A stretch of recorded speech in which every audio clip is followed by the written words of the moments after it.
Je vous souhaite à toutes et à tous la bienvenue à cette table ronde s'engager dans le travail de mémoire, le service civique des deux côtés du Rhin. Et je suis ravie qu'on est si nombreux ce soir. C'est une manifestation qui est proposée par le Goethe-Institut Lyon en collaboration avec la Maison d'Isieux, avec le Sierra hors les murs et avec Action Sühnezeichen. Et nous avons conçu cette manifestation déjà il y a un petit moment pour l'année dernière pour célébrer les 20 ans d'existence du service volontaire de la Maison d'Isieux. Et avec tous les problèmes de l'année dernière, on les fête ces 20 ans avec un peu de retard cette année, mais je pense qu'il n'y a aucun souci. La thématique reste actuelle et intéressante. Maintenant, j'ai le grand plaisir de passer la parole à Laurence Guillon, donc du Sierra, le Centre interdisciplinaire d'études et de recherche sur l'Allemagne, qui est donc aussi partenaire de cette manifestation. Oui, merci Hannah. Bonsoir à toutes et à tous. Au nom du Sierra, je suis très heureuse d'introduire cette table ronde en coopération donc avec l'Institut Goethe et pour la première fois avec la Maison d'Isieux, lieu de mémoire donc absolument unique en son genre, mais aussi lieu d'éducation et lieu de vie, notamment grâce à la présence et à l'action de jeunes volontaires allemands qui s'y succèdent depuis 1999 donc. C'est son directeur, Dominique Vidot, qui modérera les échanges de cette manifestation. Je vous le présente rapidement. Dominique Vidot est historien. Il dirige la Maison d'Isieux depuis 2016 et a publié en 2018 De Nuremberg à Isieux, juger le crime contre l'humanité, mémoire du procès Barbie 30 ans après, avec une préface de Serge Klarsfeld.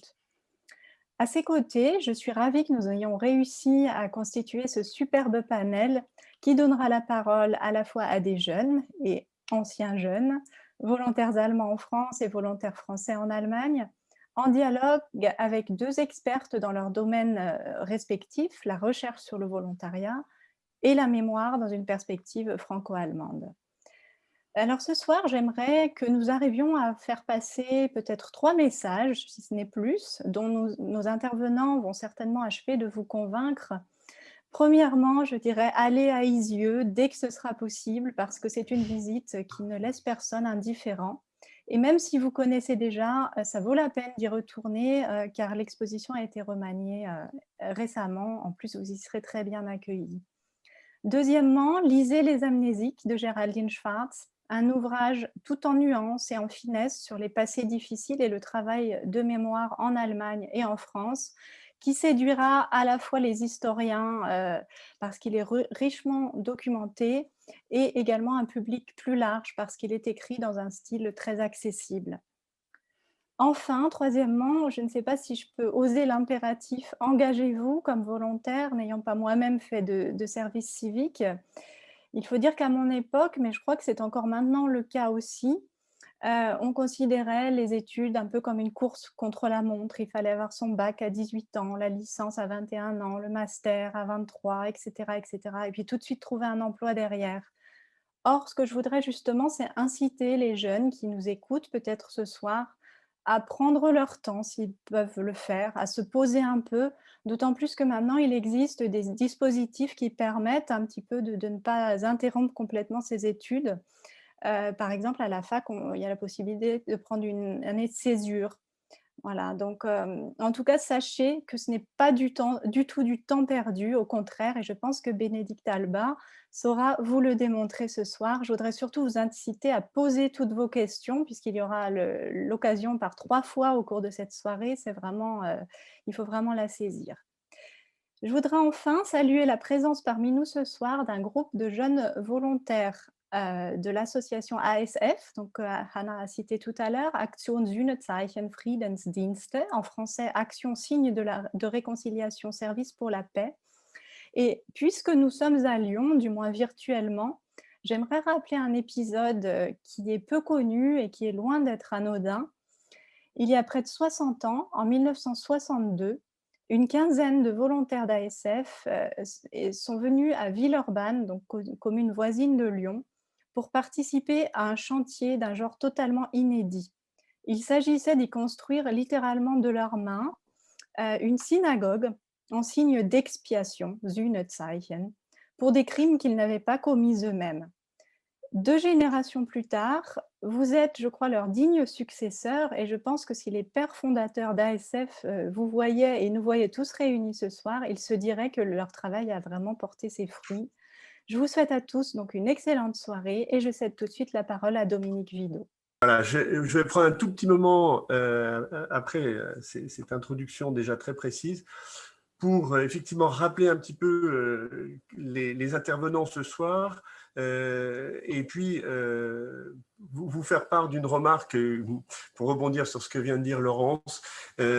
Effectivement, la synagogue de Villeurbanne qui a été donc reconstruite par des volontaires d'ASF en 1962, eh bien, il se trouve que dimanche dernier, nous avions le rabbin de Villeurbanne à Isieux et qu'il nous a dit qu'effectivement, c'était quelque chose qui était très, très fort et très inscrit dans la communauté de Villeurbanne. C'était une communauté juive, bien sûr, de Villeurbanne. C'était très, très intéressant et je profite donc de l'occasion pour rappeler. Donc, ASF, juste peut-être redire deux petites choses, c'est que c'est un programme qui s'adresse à des jeunes de 18 ans qui souhaitent s'engager pour une période de 12 mois, qui exige un intérêt affirmé et un fort engagement pour les questions historiques, politiques et sociales. Voilà. C'est évidemment parfaitement en lien avec toute la thématique de notre soirée. Et l'expérience individuelle et la réflexion de groupe doivent permettre aux volontaires de développer une conscience historique, politique, sociale et de s'engager durablement pour un monde plus juste, plus tolérant et plus solidaire. Donc, voilà, ça mérite d'être souligné en amont avant même d'entrer dans le vif du sujet. La première partie de cette table ronde s'intitule « L'engagement, le volontariat et le bénévolat dans le domaine de la mémoire ». Et donc, on va s'efforcer tout d'abord de donner quelques définitions et de définir quels sont les enjeux de cette question. Je vais donc donner la parole tout d'abord à Bénédicte Alba, qui est docteur en sciences économiques et la présidente fondatrice de l'Institut de recherche et d'information sur le volontariat, l'IRIV, qui a été aussi chargée de mission au ministère de la Jeunesse et des Sports entre 1991 et 1994. Et elle va donc nous donner tout d'abord une brève définition de ce qu'est le volontariat, la distinction qu'on peut peut-être faire entre volontariat et bénévolat, et ce que ce bénévolat et volontariat ont de particulier dans le domaine de la mémoire. Voilà. Merci Dominique. Je voulais remercier aussi beaucoup Anna et Laurence de m'avoir invité à intervenir. Et c'est vrai que c'est la première fois que j'interviens sur un volontariat aussi particulier que le travail de mémoire. Je les remercie d'autant plus parce que ça me permet encore plus d'enrichir ma réflexion sur le bénévolat et le volontariat. Donc, effectivement, je vais commencer par une définition du bénévolat et du volontariat. Il y a 5 notions, en fait, qui sont communes au bénévolat et au volontariat.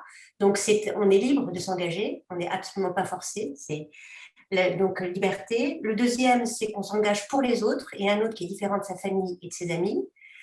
Donc, c'est l'altruisme. Le troisième élément, c'est le désintéressement, c'est-à-dire qu'on peut avoir une rémunération, une indemnité, mais qui n'a rien à voir avec un salaire, que ce soit pour le bénévolat où c'est totalement gratuit, ou le volontariat où il y a une indemnité, mais qui n'est pas non plus un salaire, donc le désintéressement. Le quatrième élément, c'est que c'est pour l'intérêt général, donc en fait, ça dépasse évidemment des intérêts particuliers et on a aussi du coup une responsabilité sociale aussi.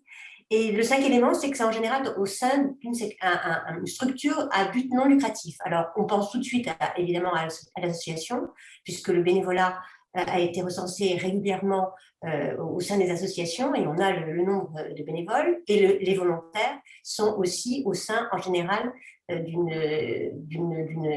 structure qui est effectivement qui n'est à but non lucratif. Alors, la grande différence entre le bénévolat et le volontariat, donc ces 5 notions sont identiques en fait pour le bénévolat et le volontariat, mais la grande différence, c'est que le bénévolat, il n'y a pas de statut, c'est-à-dire qu'en fait, on a plus de 15 millions de bénévoles, entre 15 et 20 millions selon les mesures, en fait, une conception large ou stricte du bénévolat. Et pour les volontaires, en revanche, ils sont plusieurs centaines de milliers, puisqu'en fait, dans le volontariat, on a les sapeurs-pompiers volontaires auxquels on ne pense pas toujours, les volontaires au service de solidarité internationale auxquels on pense en premier, et tous les volontariats effectivement civiques, et le service volontaire européen qui a été très pionnier à la fin des années 90, justement pour lancer cet engagement des jeunes Européens, puisque comme la construction européenne, ce service volontaire européen était fait aussi pour la conciliation. Donc en fait, la démarche européenne, la construction européenne est très liée finalement à ce travail de mémoire. Et que, donc finalement, c'est assez logique finalement que je sois. En tout cas, je remercie beaucoup Laurence et Anna de m'avoir invitée, puisque de toute façon, depuis 1997, en fait, mon institut travaille dans le cadre de projets européens. En fait, j'ai toujours conseillé projets nationaux et projets européens. Et mes premiers collègues, et ceux qui m'ont mis d'ailleurs le pied à l'étrier, étaient des collègues allemands qui étaient à un institut de recherche à Francfort. Et le premier projet que j'ai effectivement coordonné, c'était avec eux et avec des collègues autrichiens, espagnols et hollandais, c'était un projet justement sur le bénévolat et le volontariat des jeunes en Europe et voir justement quelles étaient les causes de l'engagement. Et en fait, le terme en anglais, c'est volunteering, qui inclut les deux notions de bénévolat et de volontariat. Et donc, en fait, si vous voulez, ça a été très, très lié depuis le départ, finalement, ces notions de bénévolat et de volontariat. Mais il y a une grande différence, c'est que quand on est volontaire, on signe un contrat. Il y a un contrat, donc il y a quelque chose de tout à fait tangible. C'est un contrat entre le volontaire, la structure qui est en général donc une ONG ou une structure à but non lucratif. Et là, par exemple, c'est la Maison des Yeux dans votre cas particulier, ou bien la fondation donc, de Buchenwald pour le cas de la volontaire française en Allemagne. Et donc, il y a trois parties en fait. C'est un contrat tripartite. Et donc, il y a vraiment une mission et c'est à plein temps. Et c'est ça aussi la grande différence entre le bénévolat et le volontariat, c'est qu'on est bénévole en complément en fait d'un statut particulier. C'est-à-dire qu'on est étudiant et bénévole, son statut principal est d'être étudiant, ou on est salarié bénévole, retraité bénévole, etc. Donc il y a un statut principal et c'est en complément en fait de son activité principale qu'on est bénévole. Alors que le volontariat, c'est un engagement à plein temps pour une certaine durée, avec vraiment une feuille de route à suivre, un engagement aussi, et donc du coup forcément, comme ça prend beaucoup plus de temps et qu'on signe quelque chose, on y réfléchit beaucoup plus déjà sérieusement. Et comme le disait très justement Laurence, ça peut être un moyen effectivement de faire une pause à un moment donné. Alors ça peut être effectivement juste après le baccalauréat, mais ça peut être aussi par exemple après la licence et les échanges Erasmus à partir de ce moment-là. Et je pense que c'est pas mal effectivement de pouvoir faire aussi des piqûres de rappel, un premier engagement peut-être juste après le baccalauréat avant d'entamer des études et peut-être quelques années plus tard reprendre un engagement. Mais ce que je veux dire, c'est que c'est souvent très lié. Et j'aimerais beaucoup savoir aussi, dans le témoignage que vous allez nous donner, si justement les anciens justement volontaires qui sont engagés en France, à la Maison des Yeux, ou en Allemagne, des volontaires français, ont continué finalement, quelles ont été leurs formes d'engagement après? Est-ce qu'ils ont continué d'être bénévoles dans des associations? Quelle a été en fait l'influence finalement de ce volontariat qui est quand même très particulier pour, dans leur futur, que ce soit à titre personnel, social, professionnel. Et puis, un dernier élément que je voulais aborder, c'est qu'effectivement, le travail de mémoire est particulièrement important, surtout en ce moment, puisqu'on assiste quand même à une résurgence de l'antisémitisme en France, en Europe et dans le monde. Et il y a une étude qui avait été faite par l'Union des étudiants juifs de France en septembre dernier, qui disait que, donc, un panel auprès de jeunes âgés de 16 à 25 ans, qui disait que 20% d'entre eux disaient qu'ils avaient entendu leurs camarades lors de cours mettre en doute ou contester finalement la Shoah, et comme si c'était un sujet de réflexion. C'est ça qui est le plus choquant, alors que c'est un sujet d'histoire, un sujet de transmission, un sujet vraiment qui fait partie de l'histoire tragique de l'Europe. Et donc, en fait, j'aimerais beaucoup savoir justement quelles ont été les réactions que vous avez pu avoir lorsque vous avez témoigné directement quand vous étiez volontaire, et après, en fait, votre engagement, quelles ont été, quand vous avez eu l'occasion d'en parler, de quelle manière, en fait, sous quelle forme vous avez pu continuer finalement votre engagement après votre mission volontaire au sein donc, de la Maison des Yeux ou en Allemagne. Je crois, Dominique, que j'ai… Voilà. Merci, David. Parfait, c'est parfait. Très, très bien, très bon timing.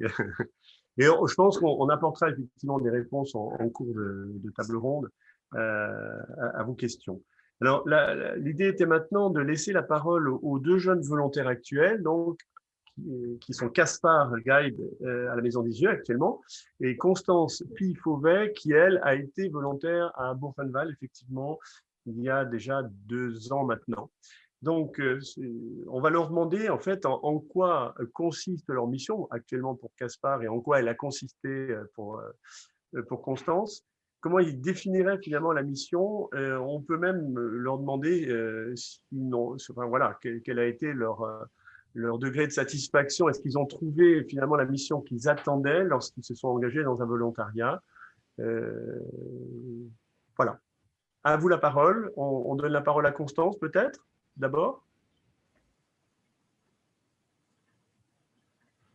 D'accord. Donc, d'abord, merci pour l'invitation. C'est vrai que mon volontariat maintenant remonte à il y a 2 ans. Donc, ça me permet de me replonger dans cette année et c'est avec grand plaisir. Et vraiment, ça m'a beaucoup touchée d'être recontactée comme ça parce que c'est pour moi une année qui a énormément compté. En fait, au niveau des missions effectuées, ce qui se passait, c'est qu'on était un groupe de 5 volontaires. Et donc, pour rappel, je travaillais au mémorial de Buchenwald, donc à côté de la ville de Weimar, en Thuringe, en Allemagne. Et on était un groupe de 5 volontaires, 3 Allemands et 2 internationaux, donc moi et une autre personne d'ASF. Et dans les missions à effectuer, il y avait d'une part les visites guidées. Donc, j'ai été guide francophone et anglophone pour le mémorial. Donc, j'ai conçu un plan de visite et j'effectuais ces visites pour différents groupes au fil de l'année. Et une autre partie du travail, ça a été d'effectuer des missions pour les différents départements du mémorial. Donc, pendant les premières semaines, je dirais, de service civique, il y a un gros orage chez moi, je ne sais pas si ça s'entend, mais j'espère que ça ne s'entendra pas. Donc, les premières semaines, on nous a présenté en fait les départements. Donc, par département, on entend les archives, la bibliothèque, l'entretien des monuments, la conservation préventive et tous les autres départements que comprend un mémorial.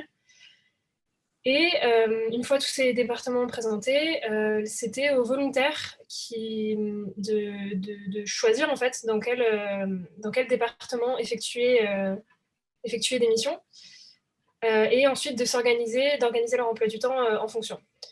Donc en ce qui me concerne, j'ai un peu travaillé dans tous les départements, mais particulièrement pour le service des archives où je remplissais surtout une mission de réponse aux demandes d'informations provenant de familles de victimes ou de personnes menant des recherches historiques.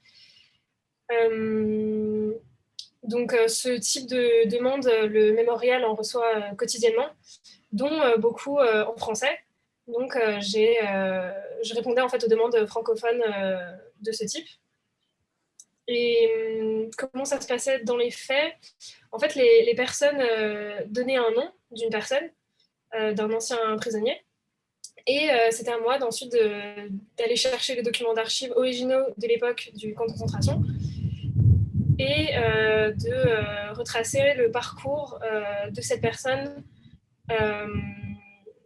qui est du coup à partir de documents d'archives.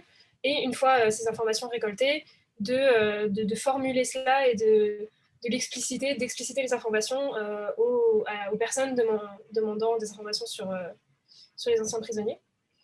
Et pour les archives, j'ai aussi, du coup, à partir de mon travail de réponse à des demandes, j'ai créé un workshop donc à destination des groupes de visiteurs du mémorial qui passaient plusieurs jours au mémorial. Donc, ça pouvait être des scolaires, ça pouvait être des étudiants, c'était surtout des scolaires et des étudiants, en fait. Et ce workshop, c'était conçu comme une sorte de visite guidée dans l'histoire du camp à partir de documents d'archives. Voilà. Et On va peut-être en rester là, Constance, pour l'instant. Il faut que tout le monde puisse s'exprimer. Merci beaucoup. De toute façon, vous aurez de nouveau la parole bientôt. Donc, on a vraiment conscience à vous écouter que vous avez fait un vrai travail de mémoire pour le coup. En travaillant sur les archives, ça, c'est vraiment, on est au cœur du sujet. Caspar, est-ce que… Oui, bonsoir tout le monde. J'espère qu'on m'entend bien. Bon, bah, je crois, en ce qui concerne ma mission, en quoi consiste ma mission, c'est un peu pareil comme chez Constance. Tout d'abord, je crois que ma mission, ainsi que mon objectif de cette année, est d'obtenir le meilleur aperçu de tous les travaux dans Memoria, c'est-à-dire il y a la pédagogie, il y a la médiation, il y a même l'administration et d'autres choses. Et c'est pour ça que ça, c'est voilà, ça fait une grande partie de la mission. Moi, je suis notamment impliqué dans la pédagogie, dans la médiation, c'est-à-dire que je travaille beaucoup avec les médiateurs, les médiatrices, et j'assiste beaucoup aux ateliers, aux visites guidées. Mais dès que voilà, ce n'est pas possible, depuis fin octobre, ça c'est un peu dommage, mais quand même, on pourrait poursuivre les ateliers avec les élèves dans le cours des interventions extérieures, c'est-à-dire qu'on a visité les élèves aux écoles, au collège, au lycée. Et voilà, premièrement, c'est ça. Et en plus, comme je suis arrivé, je me posais des questions comme comment est-ce qu'on se souvient en France de ce qui s'est passé? Comment est-ce qu'on se souvient de la Shoah? Quelle forme, quel schéma de mémoire existe-t-il? Et comment est-ce qu'on voit les choses d'un point de vue français à partir d'une quelque sorte de dichotomie entre collaboration et française et résistance? Et moi, je suis donc un peu en train de trouver des réponses à ces questions au cours de cette année également. Et voilà, donc plus pratique, voilà, j'assiste aux ateliers, aux visites guidées si possible. Comme j'ai dit, je fais de traductions voilà, comme volontairement. C'est évident de faire quelques traductions pour voilà, renvoyer 2 mails aux autres mémoriaux ou autre chose. C'est de traduire de lettres. Et à côté de ça, il y a beaucoup de travaux techniques parce qu'on a à la Maison Liso, il y a en fait beaucoup de commémorations. Il y avait 2 en avril. Là, j'ai bien assisté à la préparation de ces commémorations. Et voilà, je fais beaucoup avec Eric, voilà, qui est responsable pour la maintenance du site. Donc là, je suis également impliqué du côté technique. Et ben, voilà. Et en plus, en ce qui concerne la définition de ma mission, je m'identifie également à l'appel fondateur de l'ASF de redonner quelque chose aux pays qui ont particulièrement souffert de la barbarie nazie. Bien, en France, c'est un peu différent parce qu'il y avait, comme j'ai dit, les 2 côtés. D'un côté, la résistance et l'autre côté, voilà, la collaboration volontaire. Mais c'est ça, et cela signifie faire ma part pour que les 6 millions de visages détruits et exterminés pendant la Shoah ne soient pas oubliés. Et aussi pour faire en sorte que la vie juive soit bien protégée, que les Juifs d'aujourd'hui puissent vivre librement et sans peur. Et puisque nous sommes encore loin d'un tel point, je crois que ce travail, ces volontariats est d'autant plus important. Et voilà. Il ne s'agit pas nécessairement de faire un monde honorable, car je ne pense pas que ce soit possible, mais plutôt de montrer qu'on peut apprendre de l'histoire, qu'on peut en tirer des conclusions. Et voilà. Comme j'ai dit maintenant, tout cela est un peu théorique encore et je ne pourrais pas malheureusement pleinement mettre en œuvre ces idées ou ma conception de cette année à cause de la crise sanitaire. C'était à répondre à ta question, Dominique, ce n'était pas forcément, bien sûr, ce que j'ai attendu, ce que j'ai rêvé ou espéré. Je savais bien avant le début de cette année, voilà, c'est encore la pandémie, il y aura des différences, il y aura peut-être l'un ou l'autre confinement, mais, mais enfin, c'est devenu turbulent, absolument. Mais il y a encore quelques mois et bah, ça peut encore devenir et j'en espère bien. Et bon, et d'une manière plus générale, pour finir, je crois que cette année donne aussi la possibilité de faire la connaissance de nouvelles langues, de nouvelles cultures, de nouvelles nouveau mode de vie et de faire la connaissance avec de nouvelles personnes. Et ça, j'aime bien également. Merci Caspar. Alors je vois qu'il y a beaucoup de questions sur ce qui vous a motivé l'un et l'autre, Constance et Caspar, pour vous engager. Je ne peux peut-être pas les poser tout de suite, ces questions, parce que ça viendra en son temps dans le bloc numéro 2, mais je la garde quand même. Et puis vous pourrez les poser éventuellement dans les 10 minutes de questions à la fin de cette première partie.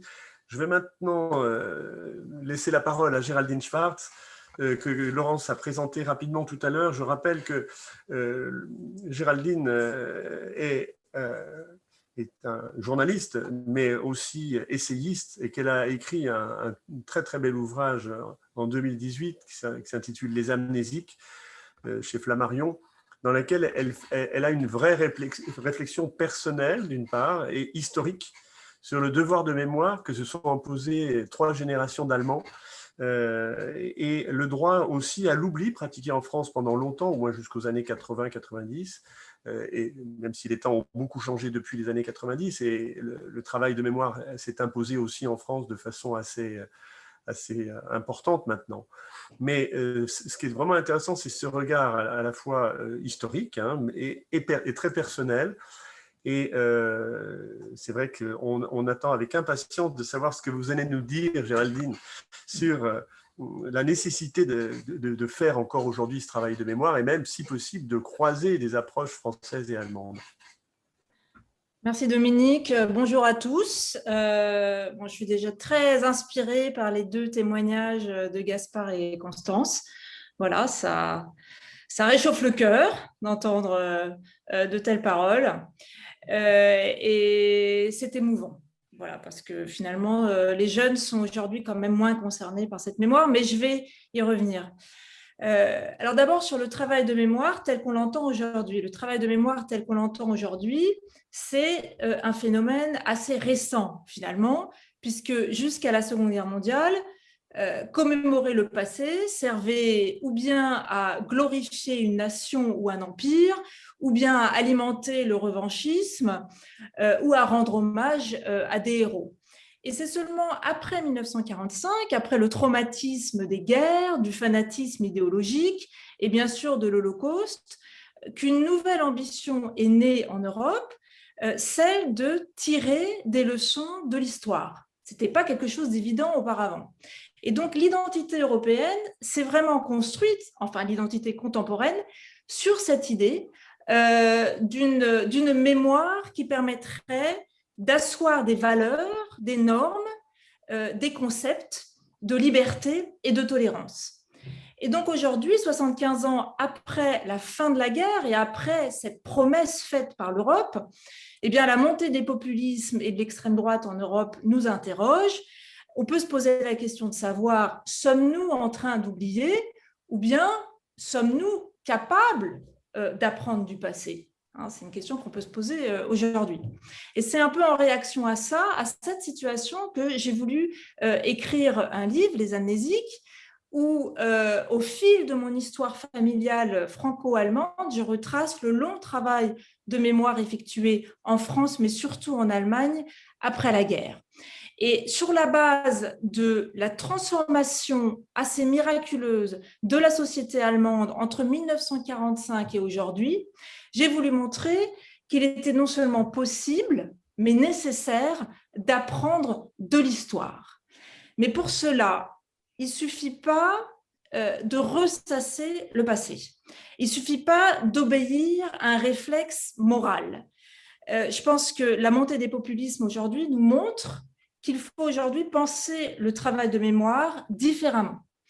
Notamment aussi parce que les derniers témoins sont en train de mourir et que les jeunes générations, à part certains, comme Gaspard et Constance, eh bien, se désintéressent de plus en plus de ce passé. Il y a pléthore de statistiques qui montrent ça. Alors, pourquoi ils s'intéressent moins à ce passé ? D'abord parce qu'il manque un lien émotionnel que les générations précédentes avaient, soit parce qu'elles ont elles-mêmes vécu cette histoire, soit parce qu'elles étaient proches de personnes l'ayant vécue, comme ma génération. Et je pense que c'est très important de rétablir un lien émotionnel avec les plus jeunes. Et une piste de réflexion pour moi que j'essaye de livrer avec mon livre, c'est la mémoire familiale. Je pense que la mémoire familiale peut vraiment permettre d'éveiller à nouveau l'intérêt des jeunes pour cette histoire. On peut l'encourager dans les écoles, dans les institutions, on peut encourager les jeunes à faire des recherches sur leur propre famille. Parce que ce passé qui est anonyme, qui est distant, va soudain faire partie de la famille, va être incarné par des ancêtres. Et peut-être que certains jeunes se demanderont alors si mes grands-parents ou mes arrière-grands-parents ont souffert, ou bien, dans mon cas, plutôt fait de graves erreurs, puisque mes grands-parents allemands étaient des nazis, ou bien s'ils ont fait des sacrifices, comme des grands-parents résistants, par exemple. Si je ne tire aucune leçon de leurs expériences et de leurs souffrances, quel sens cela a-t-il? Ça, c'est l'aspect émotionnel qui est fondamental. Mais un autre aspect, ça c'est la deuxième piste de réflexion, il est important de compléter l'aspect émotionnel par une dimension plus pragmatique. Cette dimension pragmatique, aujourd'hui, elle me manque souvent dans le travail de mémoire, notamment parfois en France. Elle est plus présente en Allemagne et c'est ce que j'appellerais faire du travail de mémoire une éducation politique. Aider les jeunes générations à comprendre que cette mémoire n'est pas un simple accessoire moral pour rendre hommage au passé, mais qu'elle est vraiment un outil fondamental pour façonner le présent et l'avenir, que c'est donc utile pour eux. Ça, je pense que c'est important de transmettre cette idée-là aux jeunes générations, que le passé aide à comprendre le monde au lieu de le subir, aide aussi à éviter les erreurs et à identifier les dangers. Donc, ce qui est important dans la transmission de la mémoire aujourd'hui, je pense, c'est de relier passé et présent, avec cette idée qu'on peut piocher dans l'expérience des générations précédentes ce qui est utile pour aujourd'hui. Je finirai sur un exemple, ce qu'on peut piocher qui serait utile pour aujourd'hui. Et là, je réponds plus directement à votre question, Dominique. Par exemple, les régimes idéologiques fascistes et communistes du XXe siècle ont livré des clés particulièrement éclairantes sur la manipulation des citoyens. Ces méthodes de manipulation n'ont pratiquement pas changé depuis un siècle, même si les moyens, eux, diffèrent, puisque aujourd'hui, avec l'émergence des réseaux sociaux, ces méthodes de manipulation ont un impact encore plus important. Mais on retrouve le même mode d'emploi aujourd'hui qu'hier. Répandre la peur, désigner des boucs émissaires, diviser la société, brouiller la frontière entre le vrai et le faux. Le fake news ne date pas d'aujourd'hui. C'est une vieille histoire. Et l'objectif du mensonge ou du fake news, c'est d'ébranler les valeurs d'une société, d'ébranler les connaissances d'une société afin de mieux la déstabiliser. Voilà. Donc, aujourd'hui, nous sommes dans un contexte de perte de repères, avec la crise de la démocratie, avec le réchauffement climatique, avec la globalisation. C'est une situation qui est extrêmement déstabilisante pour beaucoup de personnes. Et plus que jamais dans ce contexte, le passé nous sert de repère pour affronter les défis de demain. Voilà. Donc ça, ce sont les deux pistes de réflexion aujourd'hui pour à nouveau intéresser les jeunes à forger à s'intéresser à cette mémoire. Tout à fait. Merci beaucoup. Alors, je ne vais pas garder la parole longtemps, juste pour rebondir sur ce que vous venez de dire et pour vous montrer que les questions que vous vous posez, on se les pose aussi à Isieux, pour raccrocher la mémoire finalement et l'intérêt des jeunes générations, poser un cadre familial, un cadre local et retrouver une mémoire un peu disparue, c'est exactement ce à quoi on s'est attelé à Isieux. On a fait faire toute une recherche par notre service de recherche ici sur la cérémonie du 7 avril 1946, qui était la première cérémonie d'hommage aux enfants victimes de la rafle. Et on s'est dit que ça serait intéressant de faire travailler tout le territoire sur cette question. Donc, on a lancé un appel à archives, à des archives familiales, associatives, communales, etc. Et on a recueilli beaucoup de choses. Et on se rend compte que les jeunes générations s'intéressent beaucoup à cette recherche. Donc, c'est un premier élément de réponse à votre question et à votre souci plutôt. Je vais maintenant laisser la place pour les questions des auditeurs. On a donc terminé cette première partie sur la définition, les enjeux donc, de l'engagement dans le domaine de la mémoire. Si vous avez des questions, nous avons quelques minutes pour qu'un de nos invités y réponde. Alors, je laisse Anna gérer les questions, c'est ça? Dominique, il y a une question dans le chat. C'est Dominique Trambourg Oui. qui demande « Bonsoir, d'accord avec ce qui a été dit jusque-là. Éviter la ritualisation, certainement contre-productif, in fine. » Moi, je peux juste donner peut-être un élément de réponse. Je ne sais pas si j'ai bien compris la question sur ritualisation. L'utilité des commémorations, c'est comme ça que je le comprends, hein, ou des monuments aussi. Alors, je pense que ça reste… C'est un commentaire. Ah, c'est un commentaire. Enfin… alors, un commentaire au commentaire, je pense que ça reste très important, les commémorations, parce que c'est un moment partagé par tous, et ce qui permet peut-être de donner l'impression d'appartenir à un tout, à une société qui défend des valeurs similaires, fondées sur une même interprétation du passé. Donc, c'est pour ça que je trouve que les rituels de commémoration sont très importants. Mais il est vrai que ça marche seulement si les membres de cette société ont un bagage historique, de connaissances historiques suffisant pour comprendre ces commémorations et ces symboles. Sinon, ce sont des coquilles vides. Et moi, je voulais dire aussi que justement, ce travail dont vous avez parlé, vous avez évoqué ce travail que vous avez fait justement sur le territoire en disant ce que les familles avaient fait pendant la guerre. Je trouve que c'est extrêmement important que les enfants fassent justement des recherches dans leur famille et que ce ne soit pas des recherches parce qu'on sait qu'il y a un succès fou, son arbre généalogique, alors on remonte jusqu'au XVIIe siècle. Je n'ai vraiment pas trop l'intérêt de ce genre de choses. En revanche, savoir effectivement ce que sa famille a fait, comment elle a été concernée. En plus, on sait qu'un Français sur 3 a des origines étrangères. Par exemple, moi, ma famille, la moitié de ma famille vient de Pologne, donc ça m'a forcément concernée. Et donc l'histoire, c'est pas l'histoire française, c'est l'histoire européenne. Et c'est tous les pays européens qui ont été concernés. La Shoah et 6 millions d'Européens juifs qui ont été tués. Il y a effectivement, c'est tous les pays qui ont été concernés. Donc je trouve que ce serait extrêmement important de faire ce lien aussi avec l'origine des familles, de quel pays viennent-elles, et même si ce ne sont pas des pays européens, d'autres pays, de quelle manière elles peuvent être vraiment concernées par ce travail. Mais je suis tout à fait d'accord avec vous, je pense que le travail de mémoire commence par soi. Et le travail qu'on fait sur soi, donc c'est personnel, familial, et après, effectivement, on est vraiment concerné par cette histoire que nous a léguée l'histoire, et on est tous concernés.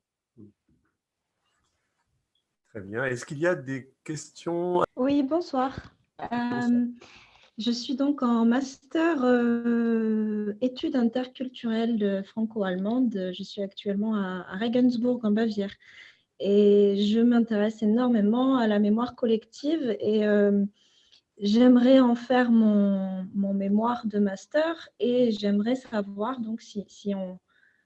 donc, je suis très intéressée par un volontariat après mon master, mais donc j'aimerais savoir s'il y a des suites, si on peut travailler dedans, à qui s'adresser exactement pour un stage de master ou pour un travail après.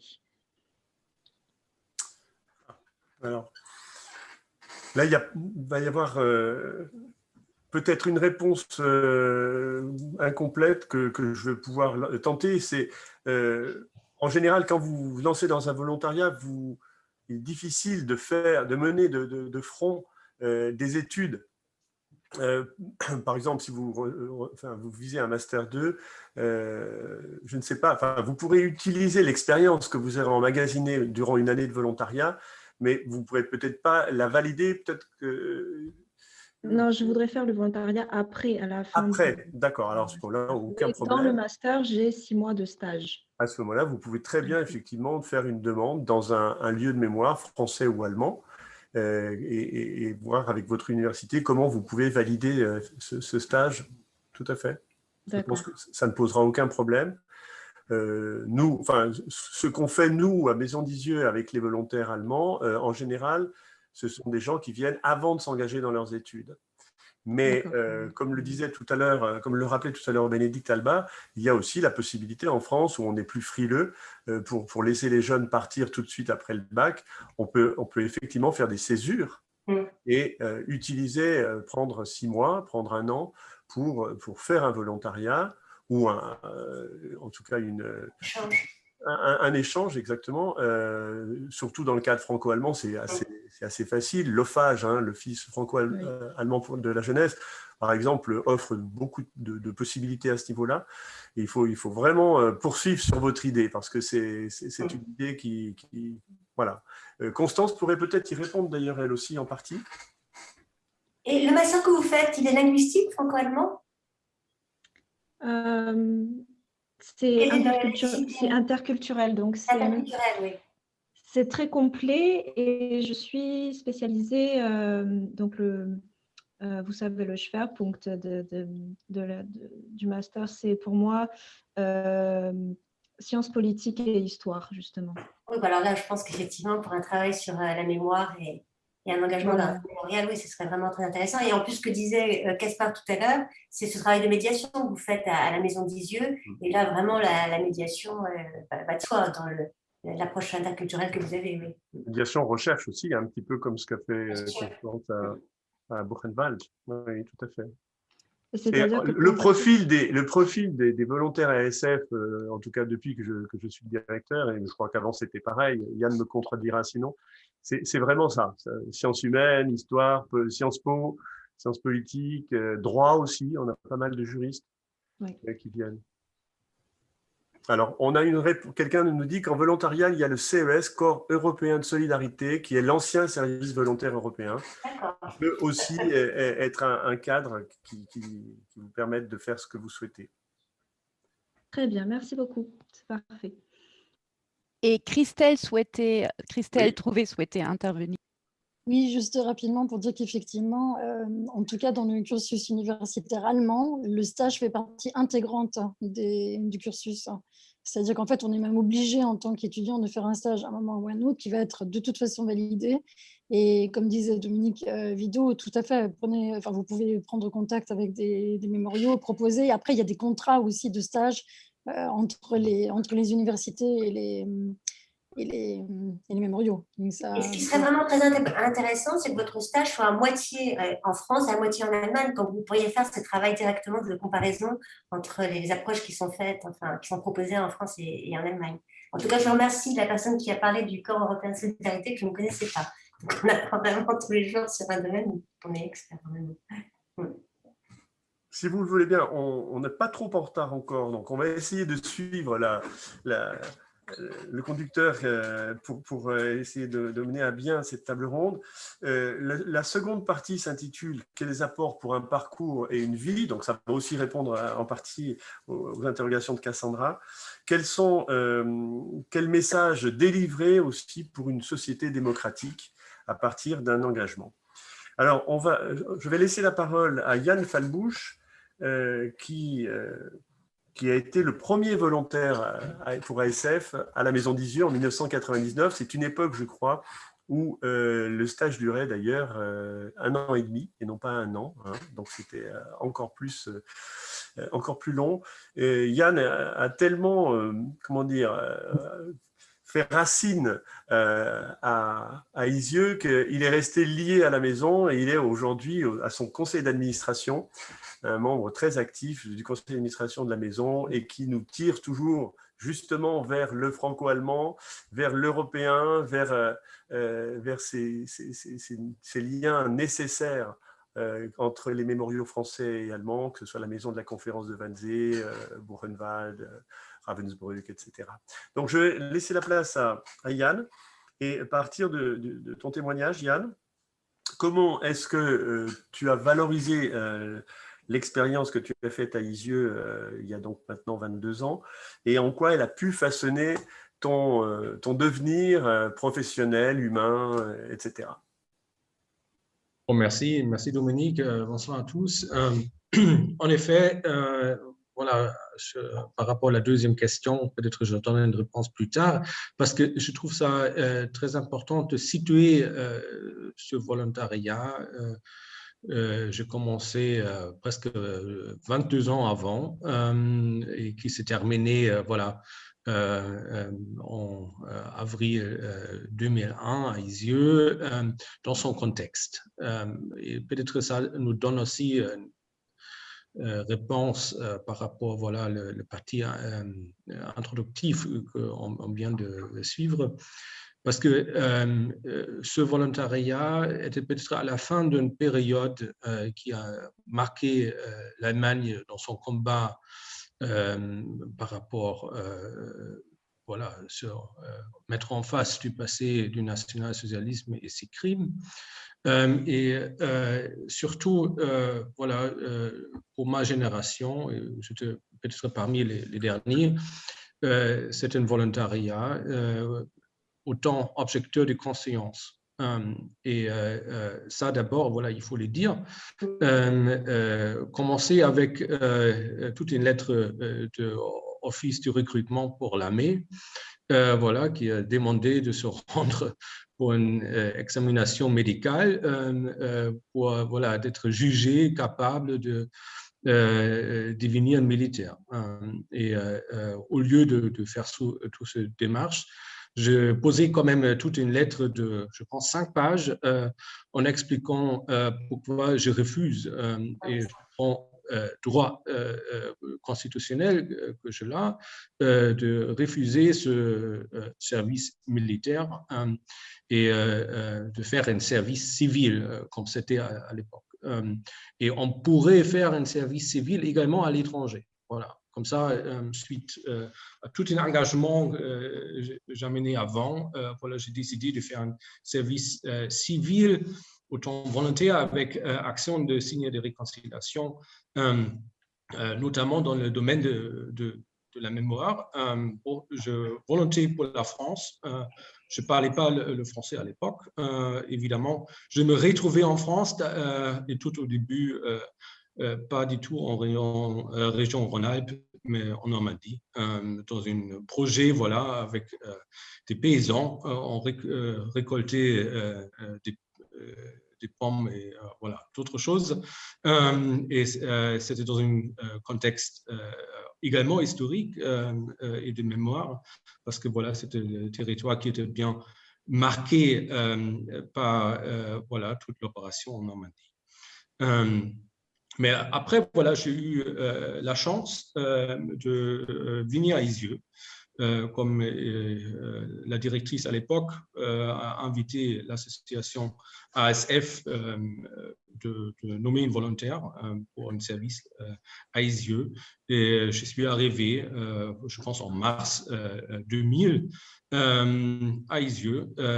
Et voilà, tout le monde se posait la question, qui est ce Allemand qui viendrait ici, tout à fait une personne inconnue, mais aussi voilà, son background est inconnu. Voilà, qu'est-ce qu'il veut, pourquoi faire un service civil ici à Isieux, etc.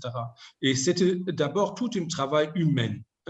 Voilà, de créer des rapports avec l'équipe de la maison, mais également avec des membres de l'association des visiteurs. c'était pas du tout toujours facile. Il y avait, voilà, surtout parmi les membres de l'association de la Maison d'Isieux, des gens, voilà, qui évidemment ont eu des réflexions différentes, voilà, qui se posaient les questions, est-ce que, voilà, voilà, quel est le rôle des Allemands aujourd'hui à Isieux, quand même, c'était un site d'un crime contre l'humanité commis par les Allemands. Et voilà, ils sont revenus, mais peut-être avec une mission différente. Et comme ça, voilà, c'était dans ce contexte. Et politiquement, c'est aussi dans un contexte différent. On n'a pas encore eu tout un paquet de décisions relatives au passé du national-socialisme en Allemagne. Le grand mémorial de la Shoah à Berlin n'était pas créé, ni l'indemnisation des travailleurs forcés était décidée. Voilà, et comme au début, vous avez fait le rapport où voilà, vous avez raconté la construction de la synagogue de Villeurbanne, la question clé était pourquoi pas l'État allemand a reconstruit la synagogue de Villeurbanne? Pourquoi c'était des volontaires, des gens sans sous, hein? C'était, voilà, ils ont eu leur main, c'était tout. Et tout ce travail de mémoire des jeunes Allemands, autant volontaires, voilà, c'était un travail notamment politique. C'était un travail de se mettre en face de leurs grands-parents, qui ont été très souvent des fascistes, qui n'ont pas du tout soutenu ce sort d'engagement, et de se mettre à côté des gens qui ont été des victimes de cette période, des victimes de la persécution nationale-socialiste, et notamment comme c'était le cas à Isieux, voilà, je me mis à côté voilà, les gens qui ont été des ressortissants, des familles voilà, qui ont perdu des enfants à Isieux. Et évidemment, c'était un des moments les plus forts de rencontrer de manière très amicale des anciens d'Isieux, des survivants. Et voilà, je me souviens bien tout un voyage avec Paul Niedermann, un des survivants d'Isieux, voilà, originaire de Karlsruhe, déporté en 1940. Voilà, on a voyagé ensemble d'Isieux à Erfurt. C'était fantastique. Et Yann, ces sortes de rencontres, voilà, qui ont marqué cette période. Et pour juste terminer, je pense chaque génération a le droit de trouver ces sortes de thématiques pour se mobiliser, pour s'engager. Et peut-être aujourd'hui, c'est un petit peu moins le rapport avec le passé, c'est peut-être le rapport avec l'avenir, voilà, le réchauffement du climat et d'autres choses. Mais l'important, c'est de donner les possibilités pour s'engager.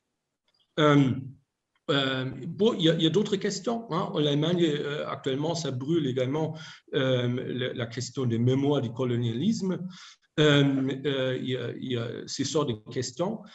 Chaque génération devait trouver son rapport. Et l'engagement d'ASF, surtout, c'était une des manières de s'exprimer dans ce sens. C'était un combat politique, un combat contre une génération au pouvoir longtemps, et au pouvoir et présent dans les familles aussi, fascistes, qui a marqué l'Allemagne assez longtemps. Quand même. Merci Yann. On reviendra plus tard, parce qu'on aura l'occasion de le faire encore, sur la valorisation de cette expérience et comment elle a pu fasciner ton devenir, mais tu en as dit beaucoup et je pense que c'était un témoignage évidemment très riche. On va demander pour faire le parallèle à Christelle Trouvé, qui elle a fait le chemin inverse, c'est-à-dire qui est partie de France pour aller effectuer un volontariat au mémorial de Sachsenhausen en Allemagne. Et donc, comment elle a vécu, elle, ce parcours de volontariat en Allemagne, il y a plus de 20 ans, je crois aussi. On ne dit pas. On va dire On plus dit de 20 pas. ans. Exact. Bonsoir et puis merci effectivement pour l'invitation. Oui, donc moi, en fait, j'ai une expérience un peu particulière parce que ce n'était pas dans le cadre d'un volontariat. J'ai été stagiaire pendant 2 mois au mémorial de Sachsenhausen. Donc, c'était un petit peu différent, en fait. Il se trouve qu'à l'époque, c'est au début des années 90, j'étais inscrite en maîtrise d'histoire à la Sorbonne, à Paris. Pour des raisons diverses et variées, je suis partie à Berlin. J'ai obtenu donc dans le cadre de mon année universitaire une équivalence avec l'université technique de Berlin. Et comme je disais tout à l'heure, dans le cadre du cursus universitaire, on a une période de stage qui est prévue, que moi je ne connaissais pas. J'ai trouvé ça très important, parce que vous avez dit tout à l'heure au début, en disant qu'il est important effectivement dans les études de prendre son temps. Parce que je me souviens qu'à la Sorbonne, à l'époque, il fallait presque s'excuser de partir vers quelque chose de particulier pendant quelques mois et d'avoir des certificats pour dire oui, mais en fait, vous n'étudiez pas. Voilà, il y avait des cadres très stricts, terribles. Nous, maintenant, quand on a des stagiaires ou des étudiants qui viennent dans le mémorial dans lequel je travaille, on est heureux quand ils ont des expériences à l'étranger, parce qu'ils ont vécu autre chose, et du coup, c'est un enrichissement énorme pour eux et pour les institutions, en fait, dans lesquelles ils vont travailler. Donc, j'insiste pour tout le jeune public qui nous écoute, c'est quelque chose de très important, c'est une expérience très importante. Donc, j'ai obtenu ces équivalences, on m'a dit qu'il fallait que je fasse un stage, et c'est comme ça que je me suis retrouvée un peu par hasard, en fait, au mémorial de Sachsenhausen. Et ça a été fondamental, en fait, pour moi. Alors, comme disait Yann, effectivement, les rencontres avec les anciens, dans mon cas, les anciens déportés de différentes nationalités, ça a été aussi quelque chose de très fort, de très important. Mais donc, pendant ce stage de 2 mois, j'ai donc un peu découvert comment fonctionnait un mémorial, et je suis tombée dans la marmite, je dirais. C'est-à-dire que j'ai découvert un monde complètement différent que je ne connaissais pas. Je ne m'attendais pas du tout à travailler un jour dans un mémorial. Et en fait, à partir de là, je suis restée connectée au mémorial de Sachsenhausen et à son travail. Je suis devenue guide. J'ai commencé à travailler comme traductrice. Après, on m'a demandé à travailler pour un projet d'exposition. J'ai commencé à faire des interviews, à travailler sur ces interviews, etc.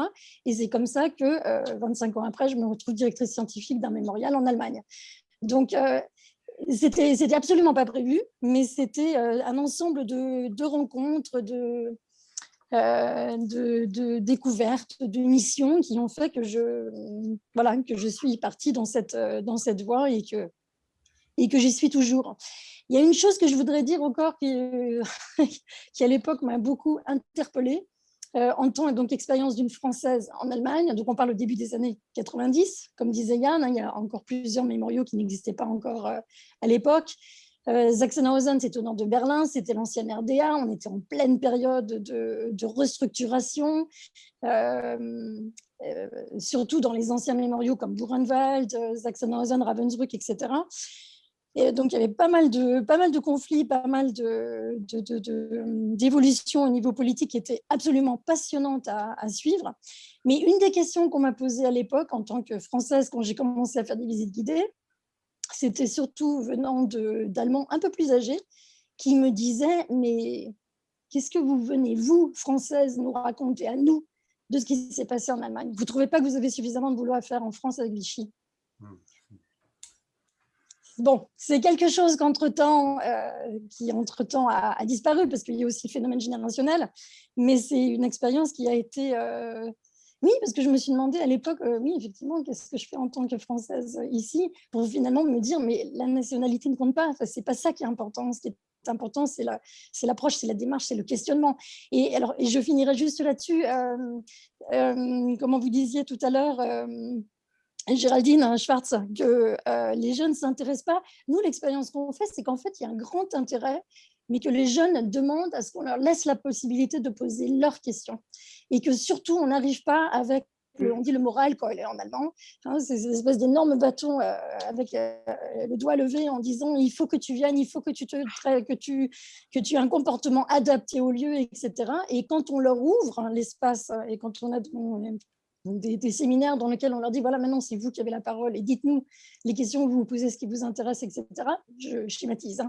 Mais quand il y a cet espace qui est ouvert, et effectivement je trouve l'approche au niveau historique, familial, fondamentale aussi, quand on leur ouvre cet espace, on se rend compte qu'en fait il y a un intérêt énorme.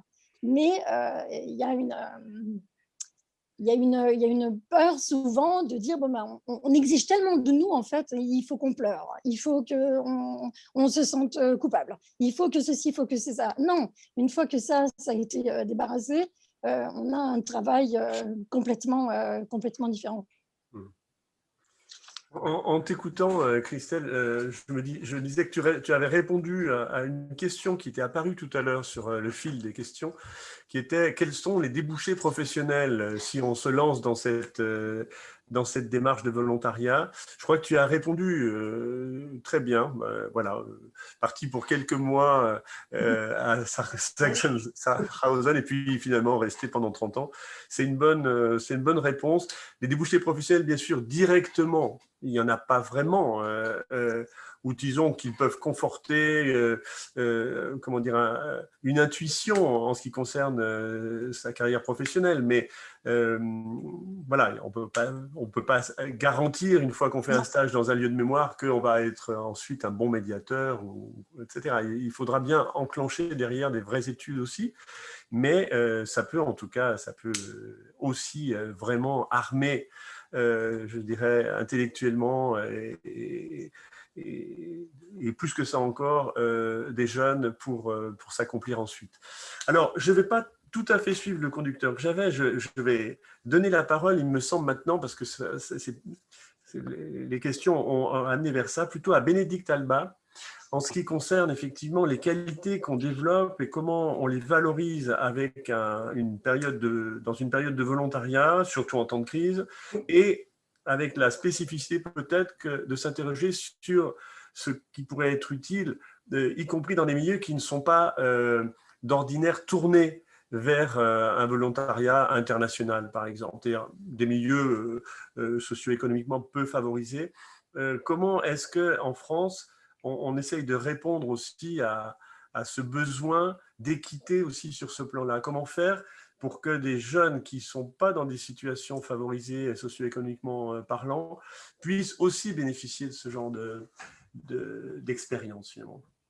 Alors, il y a différents moyens, en fait, effectivement. Il y a le volontariat dont on vient d'avoir des témoignages qui sont effectivement, en général, qui s'adressent à des jeunes qui font des études ou qui vont faire des études. Alors là, pour un volontariat, comme le disait très justement Laurence, c'est ce qu'a confirmé d'ailleurs Christelle, juste après le bac, on s'inscrit à la fac. Et puis, quand on fait une coupure, on a l'impression qu'on a perdu du temps, il faut se justifier, etc. On ne sait même pas si on va pouvoir se réinscrire. Donc là, effectivement, il faut travailler aussi là-dessus en France, ou après le bac, faire une pause, ce que font beaucoup de pays d'ailleurs anglo-saxons. Ce serait extrêmement utile pour pouvoir réfléchir. Donc, une première chose. Alors, donc, du coup, là, on parle effectivement à des étudiants, c'est-à-dire qu'ils veulent continuer des études supérieures. Donc, il y a effectivement une sélection aussi. Et donc, encore plus, disons, pour des jeunes qui viendraient de milieux défavorisés, il faut tout de suite se mettre aux études pour tout de suite pouvoir trouver un emploi. Donc, ce serait effectivement une reconnaissance, en fait, d'une période qui soit autant valorisée finalement dans les études et qui fasse partie d'un parcours presque normal, si vous voulez. Donc, ce que je voulais dire, c'est que pour la valorisation du bénévolat et du volontariat, je veux parler des deux en fait, il y a déjà des formes de connaissances qui se font à l'université. Quand on est bénévole, par exemple, engagé dans un engagement très régulier en tant que bénévole dans une association étudiante, il y a beaucoup d'universités qui ont considéré effectivement que c'était comme des stages et que ça donnait des unités de valeur, donc une véritable reconnaissance. C'est pour rebondir sur ce que disait tout à l'heure Christelle.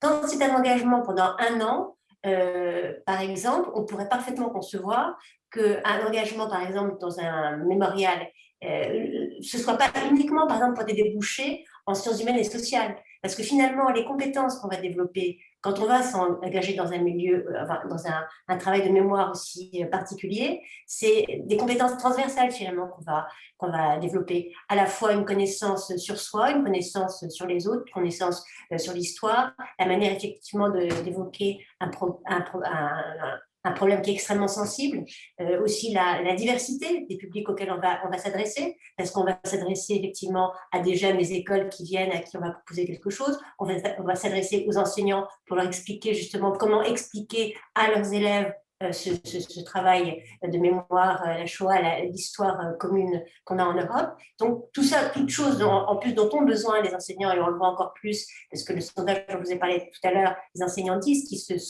sentent de plus en plus en difficulté par des questions qui leur sont posées, où on met en cause effectivement même des faits historiques, scientifiques, des choses qu'on n'aurait jamais pu imaginer. Par exemple, Christelle, je pense qu'on fait à partir de la même génération, ça me semble totalement ahurissant d'entendre des enseignants dire ce genre de choses, parce que nous, vraiment, on écoutait et on contestait pas surtout un fait historique. Ça semble totalement ahurissant.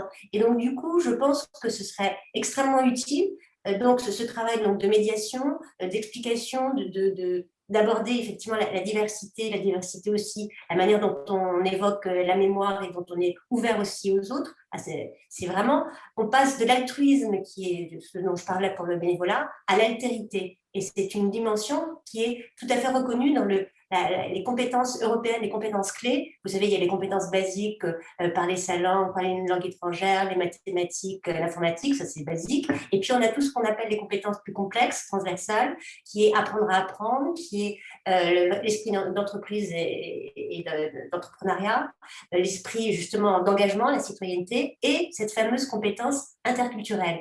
Et c'est l'altérité, justement. Et donc là, on a deux compétences vraiment de citoyenneté et d'altérité qu'on peut totalement valoriser. Et peu importe finalement le débouché et les études qu'on va trouver, et y compris justement, pour répondre à notre question, Dominique, des jeunes qui viendraient du milieu plus défavorisé, qui n'y penseraient pas tout de suite, pour eux, ce serait effectivement cette expérience aussi de mettre, d'acquérir en fait cette compétence, puisque une compétence, ça s'acquiert par une expérience concrète qu'on a pu avoir, personnelle, appliquée, et on prend du recul justement sur cette expérience et ça devient une compétence.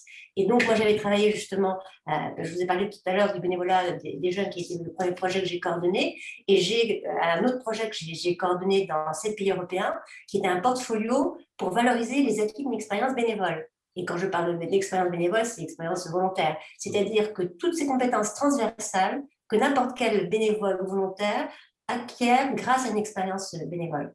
Et dans le cas très particulier d'un travail de mémoire, on pourrait dire que c'est un portfolio européen, vraiment, il y aurait une spécificité vraiment européenne où on pourrait justement travailler sur dans un milieu très particulier, avec une connaissance et un savoir très particulier qui est cette mémoire partagée par tous les Européens. Et si on n'a pas accès, si on ne connaît pas justement ce passé en tant que jeune maintenant, on ne comprend pas tout ce qui se passe à l'heure actuelle. Et on parlait de la résurgence de l'antisémitisme, toutes ces thèses complotistes, elles partent toutes de la même chose. Et ce sont des choses nauséabondes qu'on a entendues au début du XXe siècle qui reviennent.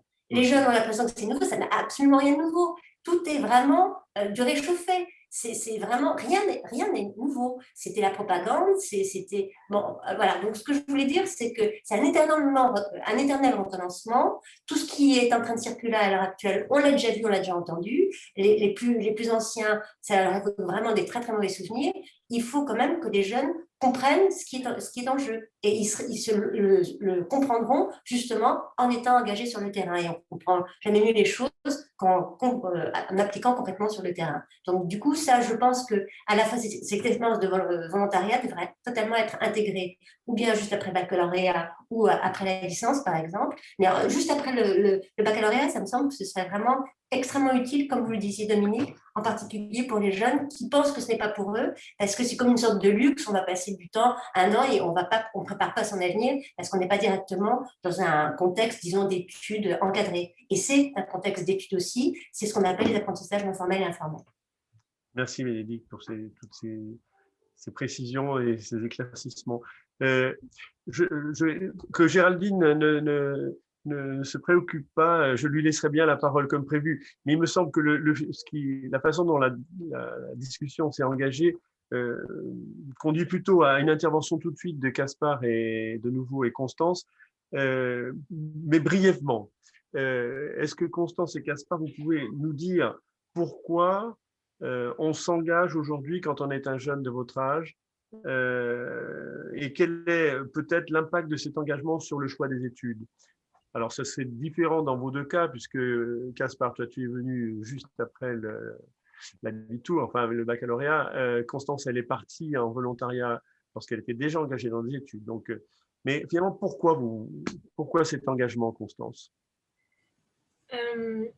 Juste avant, je trouvais ça assez intéressant l'évocation d'un engagement dans le cadre d'études, l'évolution de cette vision de l'engagement volontaire dans le cadre des études et cette peur vraiment d'interrompre les études et de ne pas les effectuer, enfin de ne pas les mener à terme immédiatement.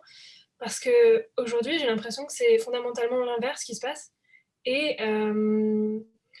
aujourd'hui, quand on arrive à la fin des études, qu'on a le diplôme, etc., dans un entretien, si, entre guillemets, on a juste à faire valoir un parcours universitaire standard ou une école ou que sais-je, c'est pas très intéressant en définitive. Et aujourd'hui, le service civique et d'autres engagements, que ce soit du bénévolat, etc., sont plus que valorisés, sont nécessaires en fait. Et je pense que c'est un point à préciser avant.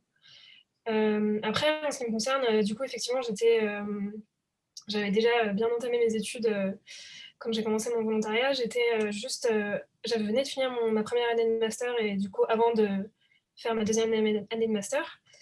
Et c'est exactement dans ce cadre-là, en fait, que j'ai voulu faire un volontariat, c'est en sachant que je voulais, que j'avais déjà passé 4 ans d'études, que je voulais être plus dans une démarche de professionnalisation, de rentrer dans le milieu professionnel et d'être au contact de tout ça. Et du coup, c'est un peu par hasard finalement que j'ai découvert ASF. Et en même temps, pas tout à fait, puisque au cours de mon lycée, j'avais effectué en année terminale un voyage d'études au mémorial d'Auschwitz, donc organisé par le mémorial de la Shoah de Paris.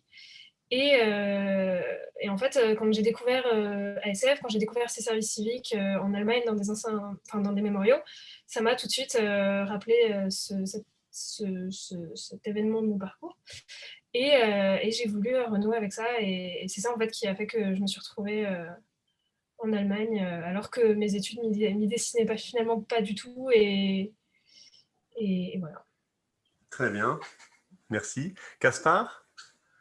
Oui, bon, c'est une grande question, mais je vais essayer de le formuler, de répondre brièvement. Bon, bah, j'ai déjà un peu décrit pourquoi je m'engage, pourquoi on s'engage. C'est d'une part, il s'agit de préserver la mémoire de ces personnes et histoire exterminée, détruite, pas seulement par rapport à Isieux, mais également dans un contexte plus grand, en intégralité, pour ne pas les oublier. Et en même temps, pour lutter précisément contre les gens qui disent qu'à un moment donné, il suffirait, avec ces cultes de culpabilité et la responsabilité, qu'il faudrait tirer André. Je pense que ça, il faut lutter. Et c'est précisément faux, car le renversement du régime national-socialiste n'a pas supprimé l'idéologie nazie et de l'esprit des gens, en fait. Et cette idéologie continue à ces jours, et c'est pour ça qu'il faut encore faire en sorte que de phrases comme jamais plus ou pas de pardon, pas d'oubli ne deviennent pas de phrases vides, mais plutôt de le mettre en pratique. Ça, je pense, c'est important. Et en fin de compte, c'est également un engagement en faveur de la démocratie, de la liberté et d'une diversité radicale. J'aime bien l'imagination ou peut-être aussi l'utopie d'une société dans laquelle on peut être différent, sans crainte, sans peur. C'est une formulation de Theodor Wiesengrund-Adorno, un sociologue allemand.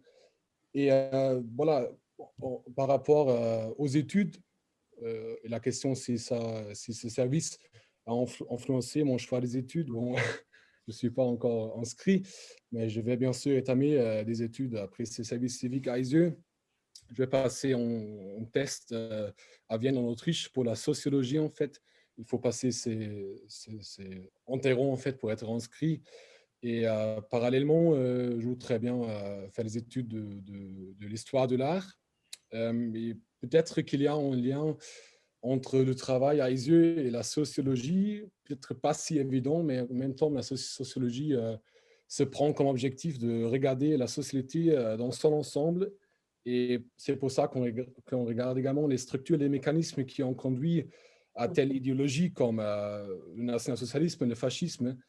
Et donc, finalement, il faudra éliminer ces structures. C'est pour ça qu'il y a peut-être là certainement en lien. Et voilà, l'art et l'histoire de l'art, c'est plutôt en entrée personnelle. Mais même là, voilà, dans les mots de l'histoire de l'art, il y a également le mot d'histoire. Et je m'intéresse, je suis très, très intéressé par l'histoire. Et il y a également l'art, je crois, c'est quand même une source qui décrit voilà, de ce qui s'est passé, qui décrit l'histoire.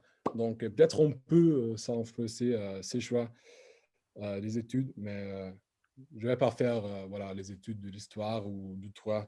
C'est pas pour moi, mais oui. OK. Merci, Caspar. Donc, je vais maintenant poser la question dans le désordre, mais très importante, et sur l'importance, à Géraldine Schwartz, bien sûr, donc sur l'importance de lutter contre le déni. On vient encore d'en reparler, hein, avec le contexte que l'on connaît en Allemagne ou en France, mais aussi sur la nécessité d'offrir une mémoire heureuse et constructive pour les jeunes générations. C'est un de vos thèmes favoris depuis quelques temps, Géraldine. Comment faire en sorte que le travail de mémoire ne soit pas tourné que vers le passé, ça vous l'avez déjà dit, mais qu'il nous permette aussi de construire quelque chose qui nous permette de nous projeter, et surtout les jeunes, bien sûr, de se projeter dans une société qui soit attirante, qui soit dynamique, qui soit créative et positive, finalement. Alors, comment est-ce que vous avez réfléchi à ça ?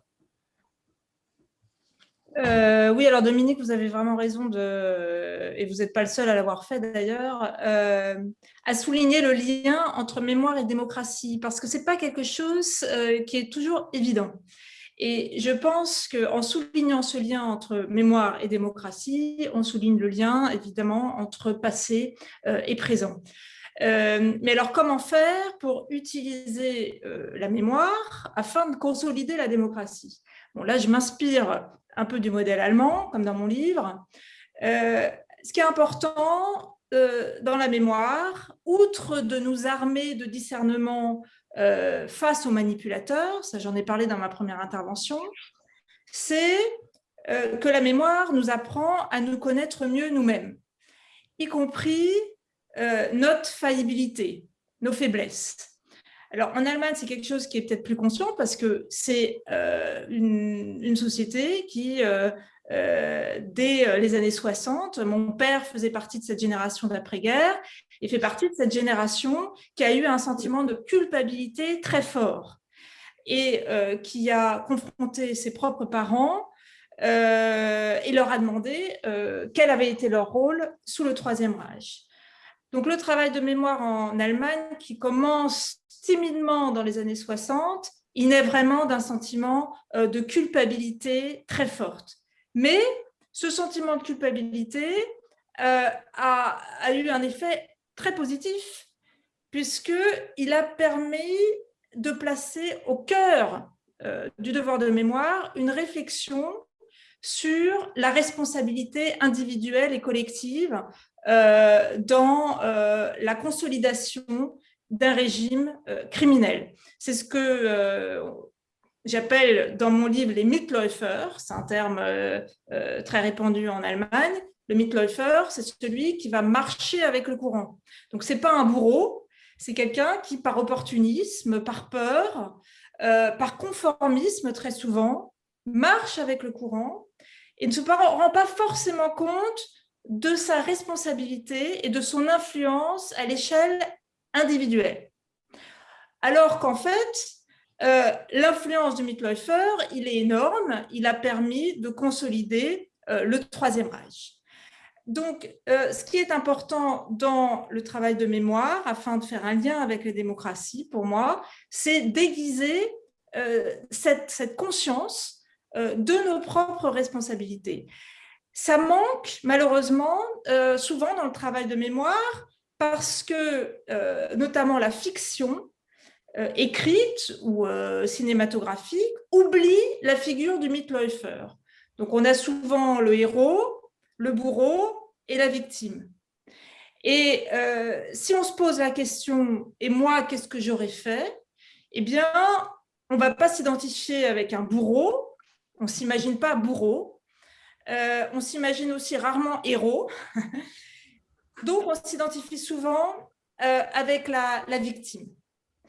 Ce qui est bien d'un côté, parce que ça permet de faire naître le sentiment d'empathie, hein, qui n'est pas forcément toujours naturel. Donc l'empathie, c'est un des résultats du travail de mémoire qui est vraiment fondamental. Mais ça ne suffit pas, il faut en plus s'imaginer que par son indifférence ou par son conformisme, on peut soi-même se retrouver victime d'un système criminel ou même d'un système injuste. Donc, il faut avoir une réflexion qui permette de se poser des questions sur son rôle aujourd'hui dans la société, sa responsabilité, son engagement et les conséquences de ses actions. Ça peut, je ne sais plus qui l'a évoqué, mais ça peut concerner évidemment plein de domaines, que ce soit le domaine climatique ou son mode de consommation. Donc, je pense qu'on peut très bien essayer, avec vraiment le travail de mémoire, de renforcer la conscience démocratique. Mais, et donc là, je réponds à votre deuxième question, ce qui est aussi important aujourd'hui, en particulier en Allemagne, parce qu'en France, de toute façon, c'est moins le cas, c'est d'éviter la culpabilisation. Donc, c'est pour ça que je préfère parler de responsabilisation plutôt que de culpabilisation, parce que la mémoire culpabilisatrice, elle dissuade les jeunes et elle est instrumentalisée par l'extrême droite en Allemagne, par l'AfD qui réclame un tournant à 180 degrés du travail de mémoire.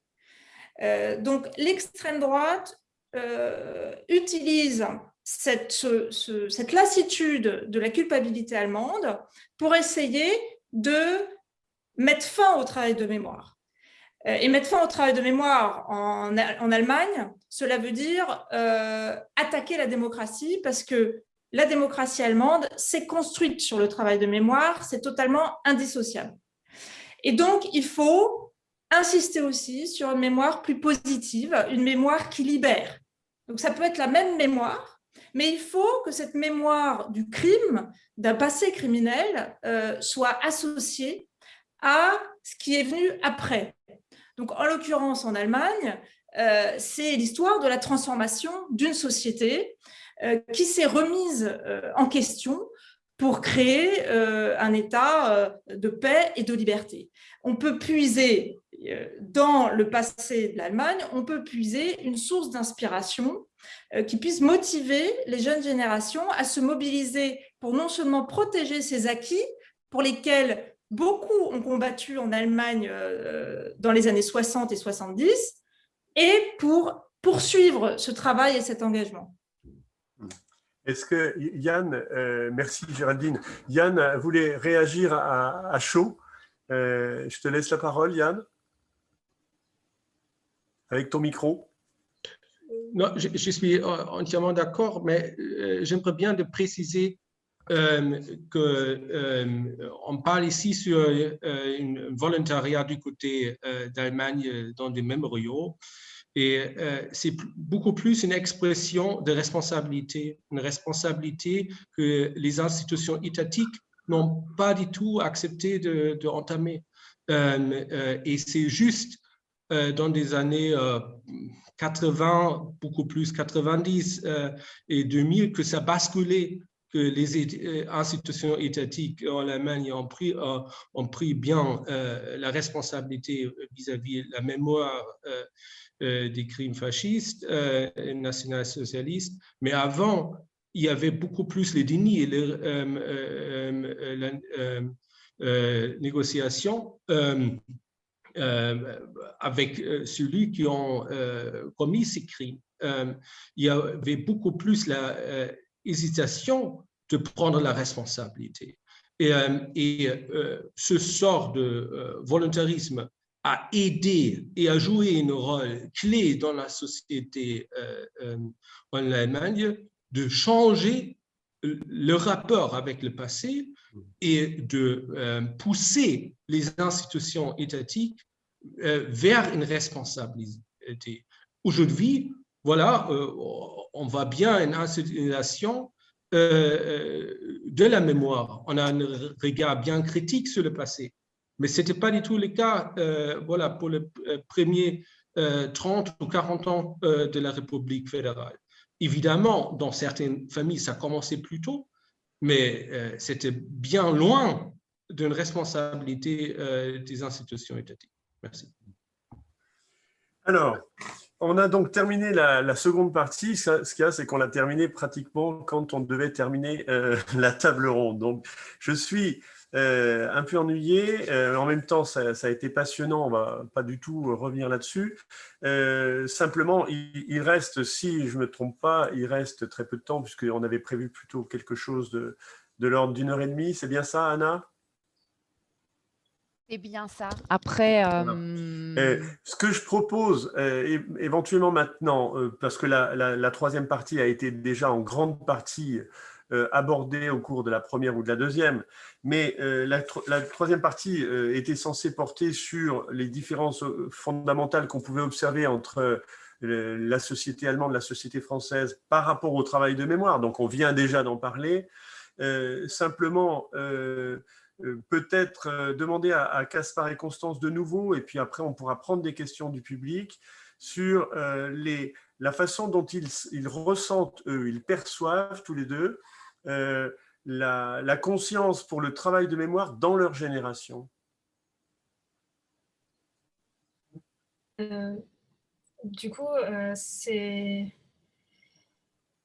question, je l'ai trouvée assez amusante parce qu'il se trouve que j'ai du coup consacré mon mémoire de Master 2 d'Histoire de l'architecture à ces questions à travers le prisme du coup de l'histoire de l'architecture des mémoriaux et du coup comment pas juste la France et l'Allemagne mais d'autres pays ont constitué leur mémoire à partir de constructions vraiment physiques, d'architecture, de mémoriaux, de sculpture, etc. Mais c'est peut-être pas la question exacte qui est posée. Disons que c'était plus concret que ce que je vous demandais, c'était juste comment, parmi vos amis, parmi votre génération, il vous semble que ce travail de mémoire est évalué. Ouais. Est-ce qu'il est présent? Est-ce qu'il est au contraire totalement…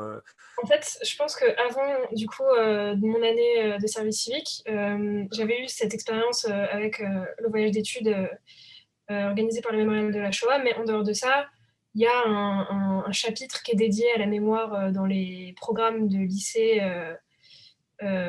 français, mais au-delà de ça, c'était pas une question qui était particulièrement abordée. Et ensuite, après mon service civique, du coup, c'est une histoire dont j'ai pris conscience de manière très, très aiguë et auquel je me suis plus intéressée. Et en fait, à partir de là, ça a ouvert la discussion avec mon entourage, avec des gens de ma génération, mais aussi de toutes les générations que j'ai pu rencontrer au fil de mon parcours. Et je me suis aperçue que, en fait, cette histoire est présente dans la biographie de chacun. Et on parlait tout à l'heure de l'intérêt des jeunes par rapport à ces questions. Et de mon expérience personnelle, c'est une histoire qui est très… dont beaucoup de jeunes s'emparent, en fait. Et ça peut être pour des raisons d'histoire personnelle, comme on en parlait, avec d'histoire familiale et de rapport très familial à cette histoire. Mais ça peut aussi être de la curiosité et de voir comment… quelle mémoire on retient de ces événements, quoi. Et du coup, je pense que c'est des questions très actuelles et c'est toujours intéressant d'en débattre avec des gens de ma génération ou de personnes d'autres générations antérieures ou postérieures. Gaspard, est-ce que tu as brièvement toi aussi, si tu peux nous dire ce que Oui, tu je vais en essayer. En fait, Allemagne? ma perception est très similaire à celle de Géraldine, comme elle a décrit. Je pense que ce que je fais n'est en aucun cas une évidence pour un jeune ou une jeune de ma génération qui vient de passer son bac ou son diplôme. Parce que la plupart des gens de mon âge partent en voyage, travaillent dans un contexte différent que celui de la mémoire ou vont directement à l'université après avoir obtenu leur diplôme. Mais très peu penseraient à travailler dans un mémorial de la Shoah pendant un an. Et je parle souvent aux gens ou aux amis de ce que je fais à la maison des yeux, de mon travail. Et ils en prendront note, mais en même temps, je pense qu'il y a très, très peu de monde qui vraiment comprend ce que je fais ou on sort en conscience pour ça. Et je ne peux pas blâmer personne pour cela non plus, car bien sûr, tout le monde ne s'intéresse pas à des sujets comme la Shoah ou l'histoire en général, mais il y a simplement un manque de conscience ou, comme Géraldine l'a dit, il manque en lien émotionnel.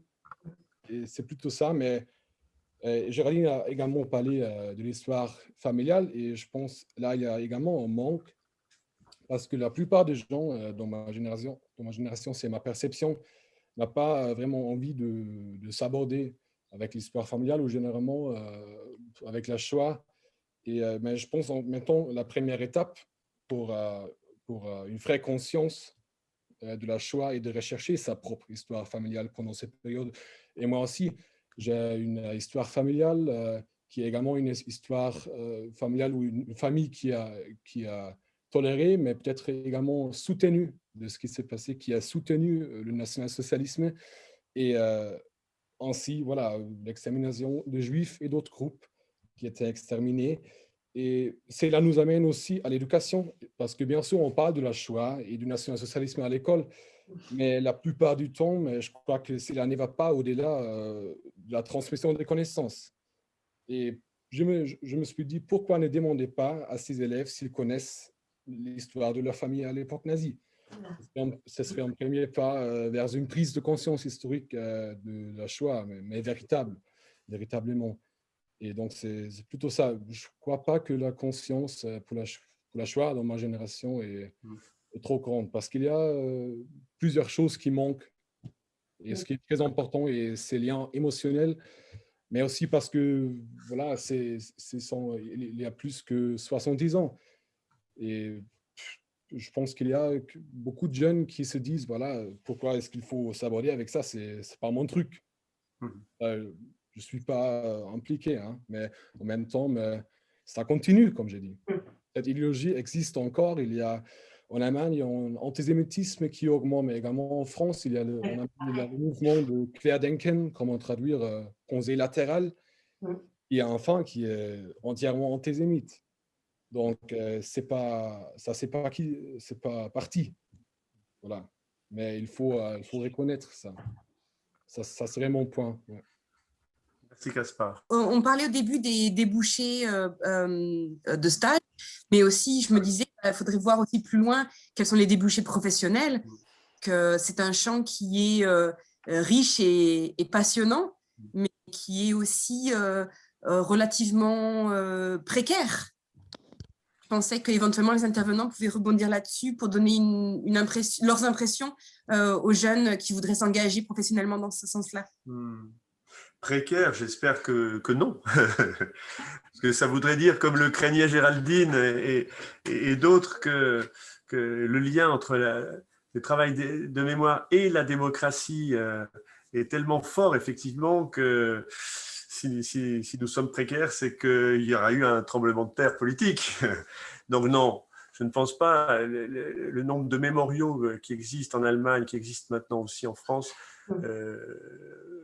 témoigne quand même d'une certaine vitalité. Moi, depuis Lisieux, je peux vous dire qu'il y a quand même encore beaucoup d'intérêt, beaucoup de possibilités à partir du moment où, comme on le disait tout à l'heure, on arrive à susciter l'intérêt des jeunes, à trouver le moyen de leur adresser les bons messages, de les émouvoir, comme on le proposait tout à l'heure.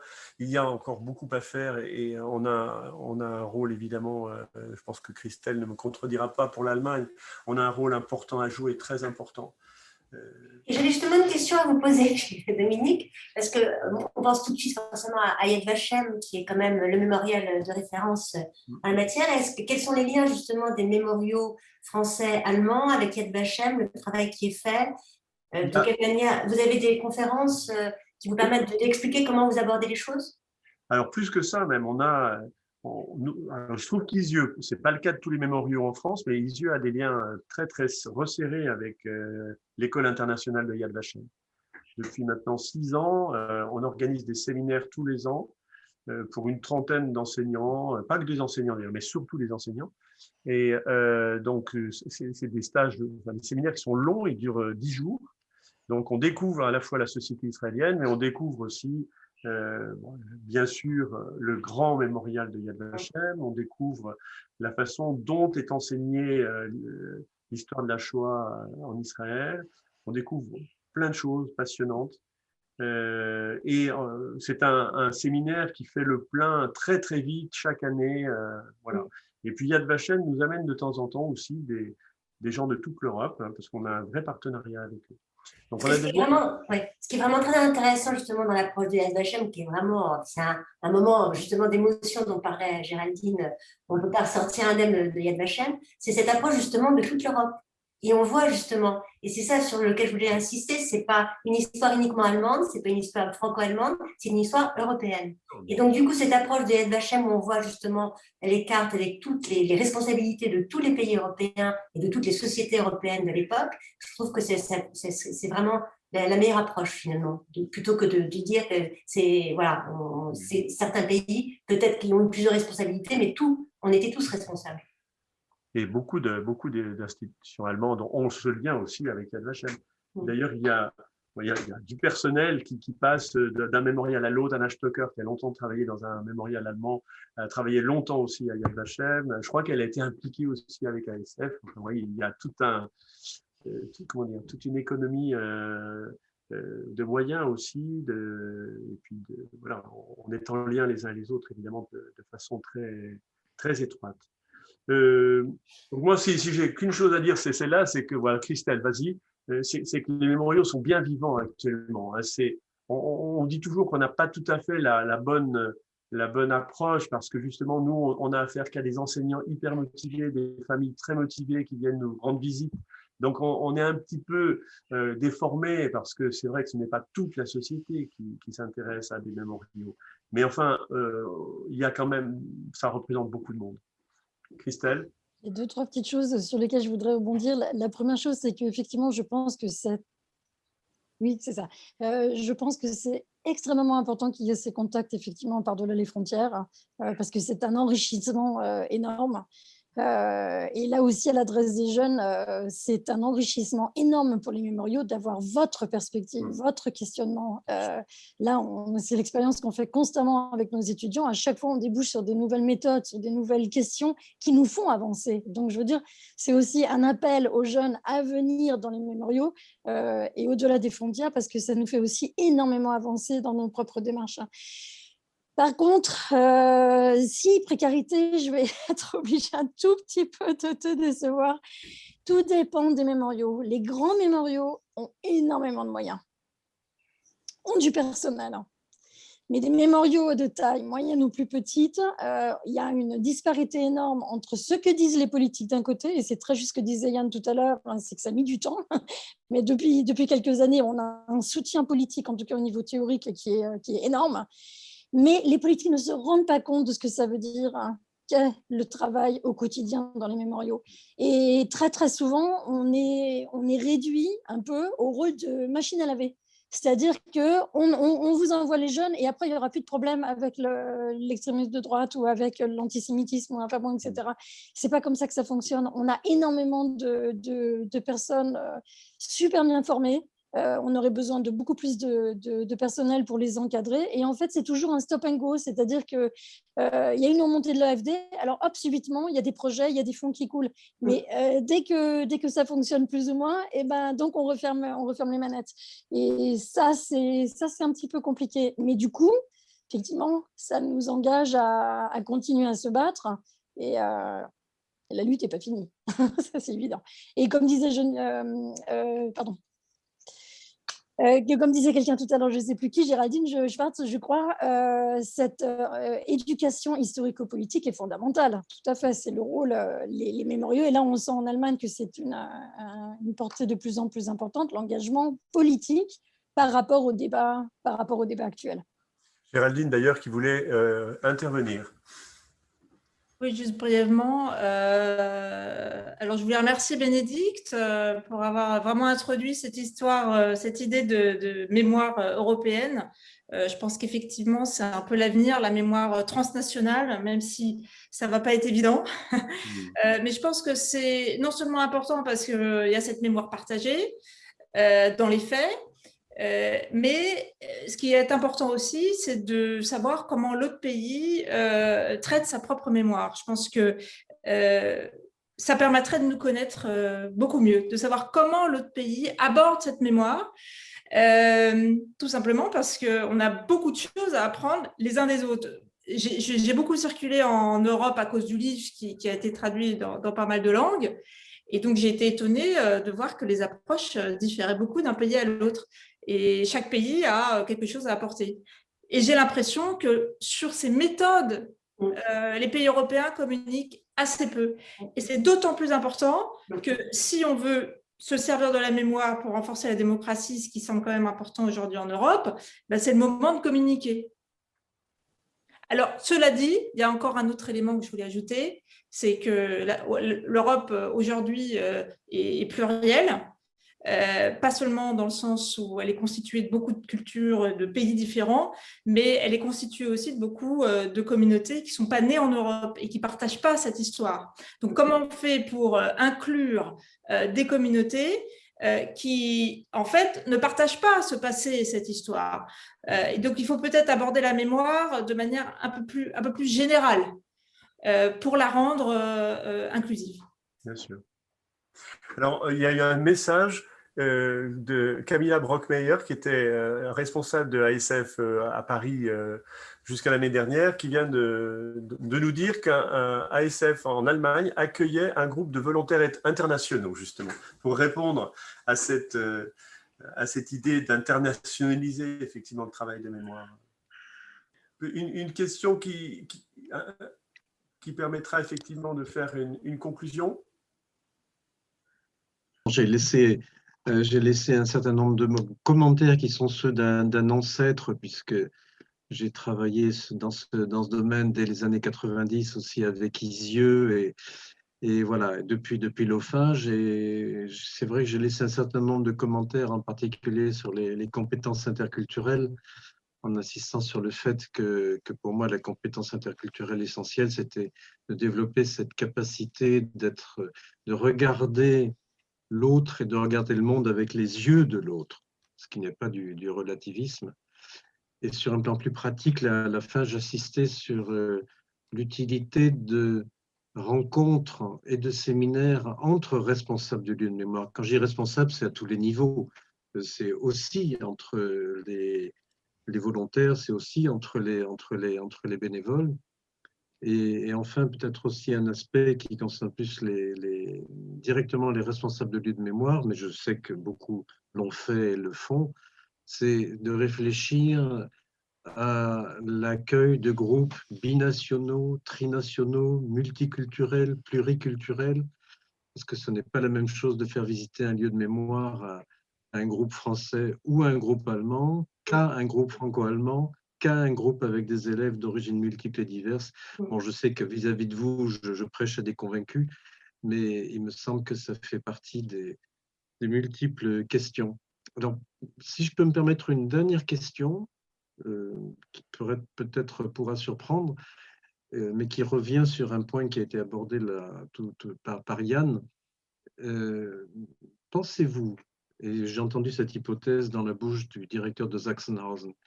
Pensez-vous que le soutien massif qui a été apporté en Allemagne à l'époque du chancelier Kohl au travail de mémoire avait à faire avec un geste en direction de la France et en direction des inquiétudes françaises et de Mitterrand en particulier sur la réunification allemande. Ce qui soulève pas mal de questions intéressantes en termes aussi de travail de mémoire au deuxième degré. Alors, je ne sais pas si Yann et Géraldine peuvent prendre la parole. Moi, je suis vraiment incapable d'y répondre. Et ce qui est vrai, c'est qu'à partir de 2004, quand il y a eu vraiment le dernier grand élargissement dans l'Union européenne, il y a eu quand même un changement dans le couple franco-allemand. Parce que moi, je peux en témoigner, j'ai été associée à des projets européens depuis 1991, en fait. Et j'ai pu voir effectivement qu'avec l'entrée de l'Union dans l'européenne, de tout ce groupe des pays d'Europe centrale et orientale, il y a eu quand même le lien franco-allemand qui était tellement moteur dans tous les projets européens, toutes les décisions, c'est un petit peu distendu, si vous voulez. Donc, ce n'est pas lié effectivement à ce que vient de dire M. Gabert avec la peur de François Mitterrand, la réunification allemande, le mur d'Allemagne, etc. Mais il y a eu quand même un moindre... Le coup franco-allemand a été un petit peu moins engagé, si vous voulez. Enfin, systématiquement, au début quand j'ai commencé à travailler dans un niveau européen, il y avait toujours un collègue allemand qui prenait la défense des collègues français, etc. Après, c'était un petit peu moins ça. Il y a eu un peu plus, c'était moins privilégié. Et donc, je pense que grâce à ce travail de mémoire et cette approche européenne, justement, du travail de mémoire, en disant que ce n'est pas uniquement le couple franco-allemand, ce n'est pas uniquement basé sur nous, si vous voulez, ça permettrait de relancer justement cet élan européen qu'on sent beaucoup moins, et en l'occurrence, beaucoup de pays d'Europe centrale, je parle de la Pologne, je parle de la Hongrie, il y a quand même des grosses inquiétudes démocratiques dont parlait Géraldine. Et là, des craintes viennent quand même beaucoup de ces pays qui se sentent beaucoup moins concernés précisément et qui ont l'impression qu'ils ont été victimes, qu'ils n'étaient pas responsables. Donc, il y a une espèce donc, du coup, ça permettrait justement de recréer une cohésion européenne et cette identité européenne qui est quand même la base, c'était de se faire pardonner de ce qu'on avait fait pendant la Seconde Guerre mondiale. Et ça, on a l'impression qu'ils l'ont totalement oublié. Yann avait peut-être levé la main aussi pour... Très, très vite, Yann. Oui, merci. Oui, notamment, c'est une possibilité d'avoir une cohésion européenne parmi les services volontaires, c'est sans doute. Et je vois déjà pas mal de jeunes Polonais d'autres nationalités de l'Europe de l'Est et de l'Europe centrale de s'engager dans des lieux de mémoire. Ça existe déjà et c'est bien vivant. Je voulais juste, peut-être à la fin de ce débat aussi, de me diriger vers les jeunes volontaires ou celui qui considère de devenir volontaire, que peut-être il ne faut pas se rendre dans ce domaine, de s'engager dans le cadre d'un volontariat avec une idée définitive et clé, quoi faire après un tel volontariat. C'est peut-être aussi tout à fait un moment libre de réflexion, voilà, de se plonger dans une institution, soit c'est dans le domaine de la mémoire ou ailleurs, et de s'orienter. Et après, voilà, vous verrez où vous êtes après dans votre planification. Peut-être vous êtes inspiré de faire des choses complètement différentes, comme Christelle a juste évoqué, mais c'est une occasion unique, voilà, de se orienter. Et peut-être pour juste ajouter une petite pièce à la fin, je n'ai jamais travaillé dans une rôle ou une position tellement indépendante des rapports hiérarchiques avec les collègues. Et c'est peut-être aussi quelque chose de passionnant parce que vous avez autant volontaire la possibilité d'échanger avec tous les différents niveaux dans une institution et d'accueillir des perspectives aussi sur des questions simples sociales de manière très différente. Voilà, c'est une opportunité idéale pour un regard croisé, pour un regard pour les autres et de se positionner dans la tête de vos collègues ou de vos interlocuteurs. Et si c'est dans un rapport culturel, encore mieux. Mais comme ça, voilà, c'est votre chance. Merci. Géraldine, le mot de la fin peut-être? Très brillant. Le mot de la fin.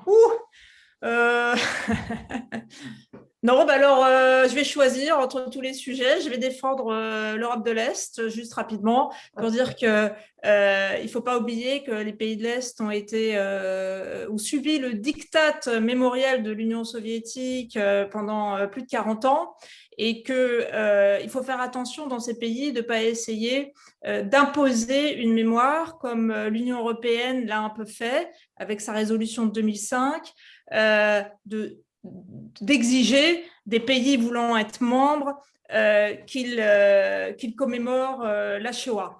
Mais en l'occurrence, en Pologne, ils sont quand même assez responsables et ils refusent cette responsabilité. Oui, et ils ont quand même une grande responsabilité. Non, mais quand même, ils doivent faire ce travail aussi. On ne va pas recommencer un débat maintenant. Voilà, ce que je veux juste dire, c'est que 15 ans après cette résolution de l'Union européenne, on se rend compte que ça n'a pas marché, donc que c'était contre-productif. Voilà. Où sont les responsabilités? Elles sont partagées, bien sûr, mais imposer une mémoire peut être contre-productif. Ils sont devenus un peu amnésiques, malheureusement, les Polonais.